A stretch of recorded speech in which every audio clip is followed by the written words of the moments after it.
மாண்புமிகு முதலமைச்சர் அவர்களின் உத்தரவின் பேரில் மாண்புமிகு அமைச்சர்கள் சகோதரர் திரு ஆதவ அர்ஜுனா, திரு ராஜ்மோகன், திரு தென்னரசு, திரு வினோத் ஆகியோர் புதுடெல்லியில் முகாமிட்டுள்ளனர்.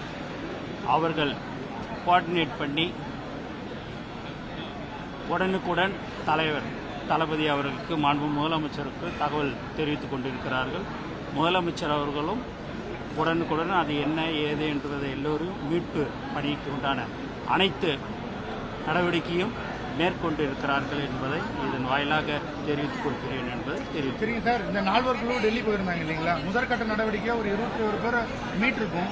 இன்னும் அங்கே இருக்கக்கூடிய தமிழர்களோட நிலையை கண்டறிக்கிறதுக்கு இங்கிருந்து வேற தனிக்குழு ஏதாவது மத்திய போக இல்ல 4 அமைச்சர்கள் அதற்குண்டான நடவடிக்கை மேற்கொண்டு இருக்கிறார்கள். கண்டிப்பாக எல்லோரும் நல்லபடியாக திரும்பி வருவார்கள் என்பது நம்ம தமிழக அரசு சார்பாக மத்திய அரசோடு இணைந்து ஆட்கள் அனுப்பப்பட அது உண்டான ஆலோசனை எல்லாமே அந்த நடவடிக்கை 4 அமைச்சர்கள் இருக்கிறார்கள். அவர்கள் எப்படி அதை முதலமைச்சரிடம் கவனத்துக்கு எடுத்துட்டு அதுக்கு தகுந்த நடவடிக்கை எடுக்கப்படும் என்பது